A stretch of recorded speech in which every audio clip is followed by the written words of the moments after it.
Donald Trump's former chief of staff, Steve Bannon, has it out for tech bro Elon Musk. In an interview with an Italian newspaper, Corriere della Sera, Bannon said that he will be getting Elon Musk kicked out of Donald Trump's inner circle before Trump even takes office. Now, as of this time, there's like a week to go. So, here's his quote. I will get Elon Musk kicked out by the time he's inaugurated, Bannon told the outlet.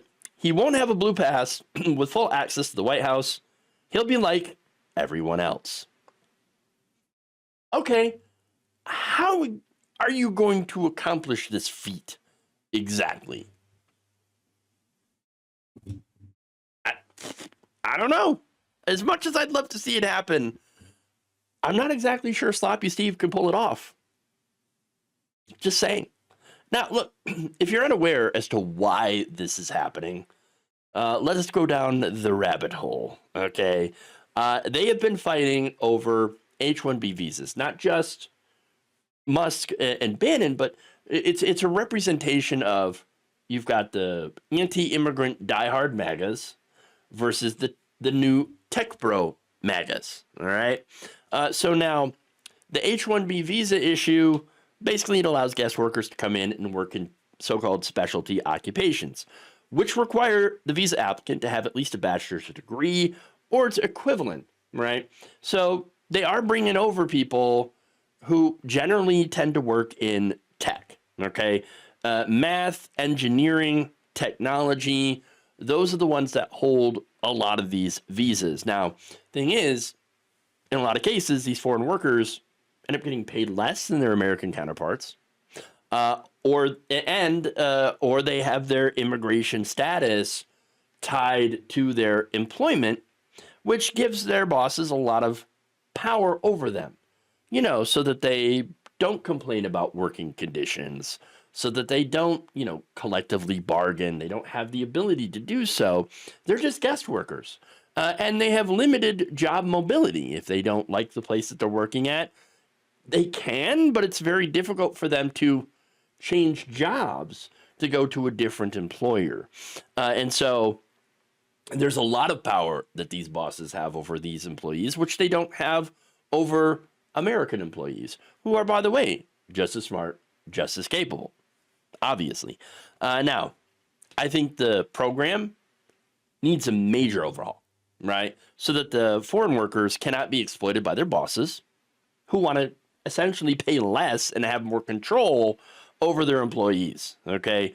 Because look, American workers, they, get paid better and desire a more, robust work-life balance, to which some of these employees that come over from India don't necessarily have or don't necessarily strive for. They're there, they make as much money as possible, which is still a substantial amount of money, obviously, because they are educated and they are, desired, right? But it's less than an American worker would make. And again, less work-life balance. And so this is something that employers have been exploiting for quite some time. That said, both Musk and Bannon, they do not see eye to eye on this issue for different reasons. Now, obviously, Elon Musk is a fan of the H-1B program, right?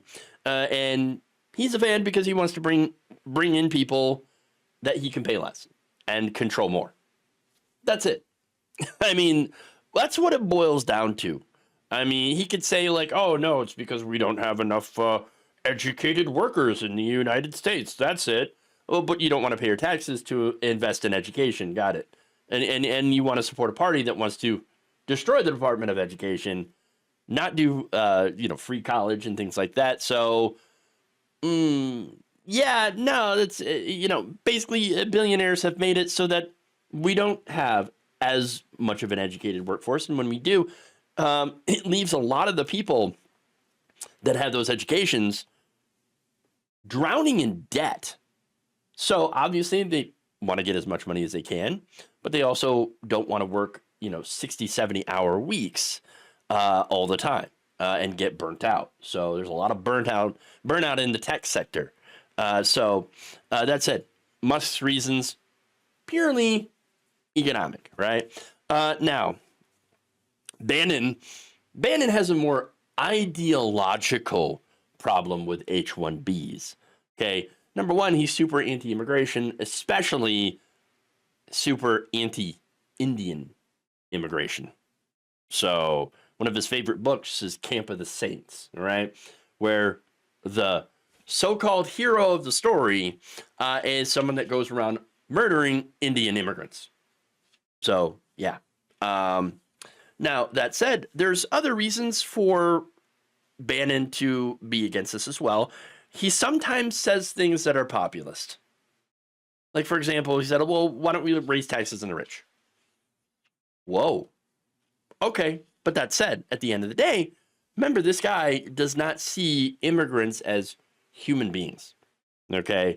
It's a pretty racist worldview. And Elon Musk, by the way, kind of shares that view in a way because he doesn't see his workers as humans. Human capital stock. So that's kind of the difference between tech MAGA, which again sees these immigrant workers as, oh, cheap labor I can exploit, and MAGA, right-wing MAGA, anti-immigrant MAGA, racist MAGA, whatever you want to call it. They're just like, inferior, hate them. Okay, so that's the crux of the disagreement, right? And it's coming to a head. Musk versus Bannon. Now, here's the thing. They're both vying for Trump because Trump's the leader of the party, right? The leader of MAGA. So either Donald Trump agrees with the MAGA anti-immigrant faithful and gets rid of Musk and at the very least reforms H-1B, or he alienates the Bannons and Loomers of the world in favor of Musk and his big money. Gee, I wonder which one Trump will choose. I already believe I know the answer, but yeah, I can't be 100% sure, but I think he'll choose the money. That's it. And by the way, I'm also not discounting the fact that he could find a way to thread the needle. He could. But to me, I believe that Donald Trump's first and only concern is the money. How do I personally profit from this situation?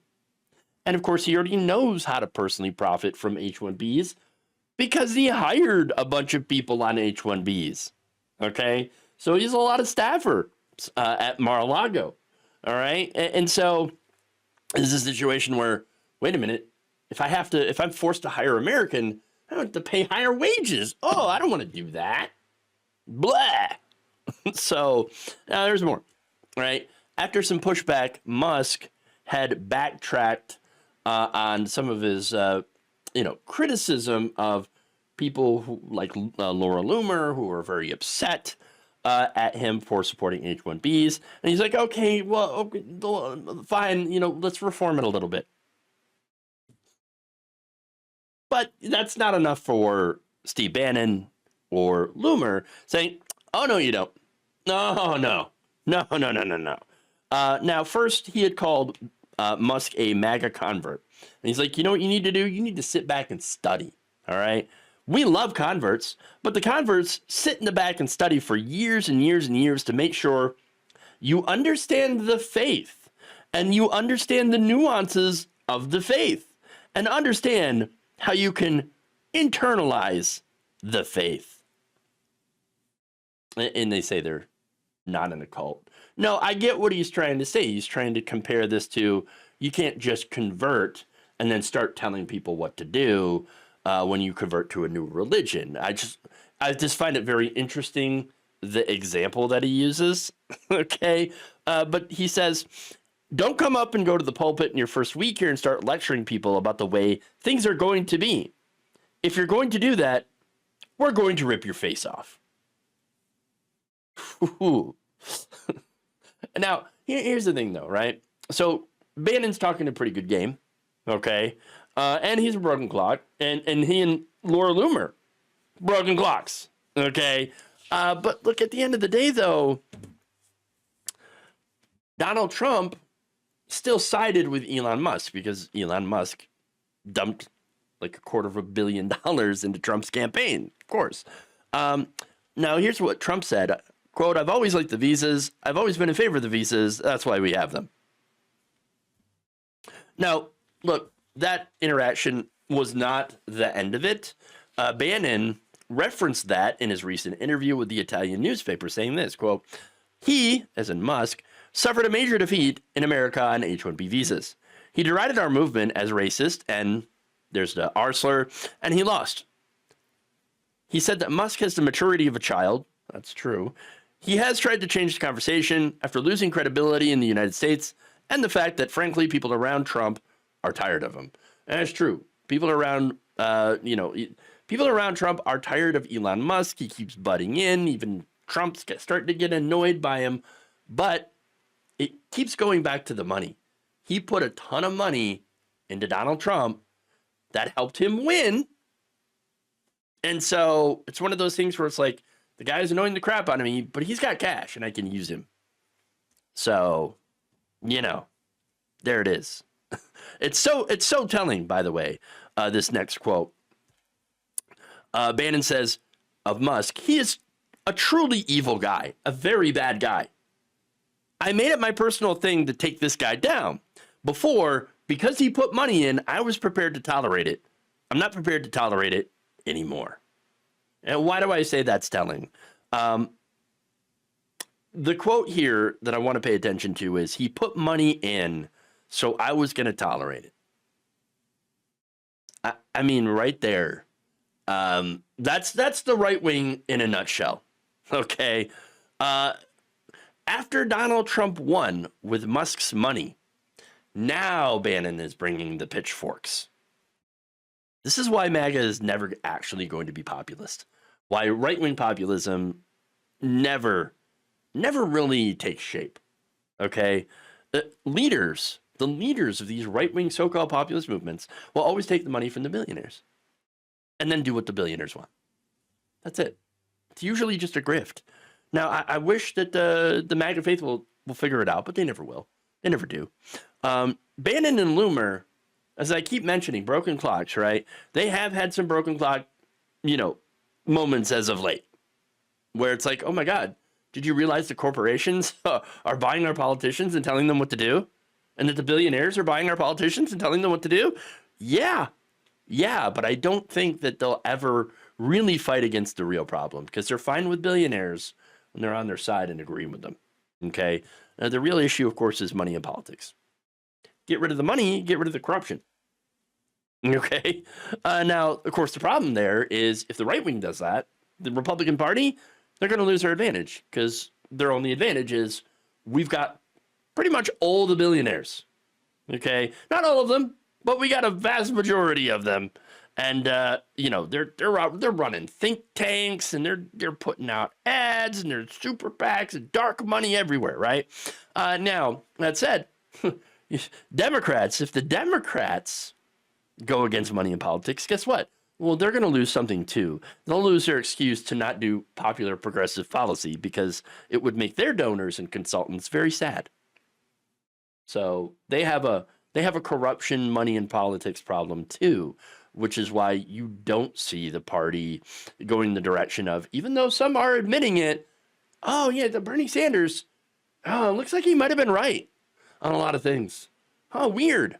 Maybe we do need to do more populist progressive policy. You got even James Carville saying, James Carville, one of the biggest Bernie haters out there, and there's so many, maybe he's not one of the biggest, but certainly is one that comes to my mind off the top of my head.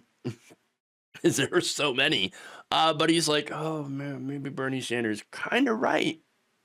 Maybe we should have done some of the stuff that he was talking about.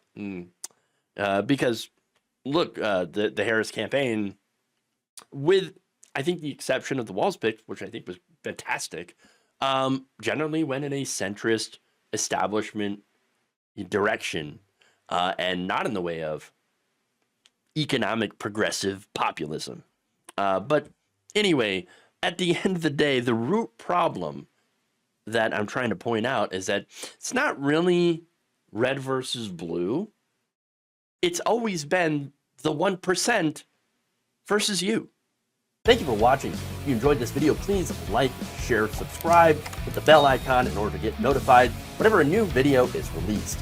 And if you want to support independent, progressive media through this difficult time where it seems like everybody is shutting down, you can become a member on our YouTube page, you can become a subscriber on Facebook, or you can go to my Patreon. It's patreon.com/Jeff Waldorf. Thank you.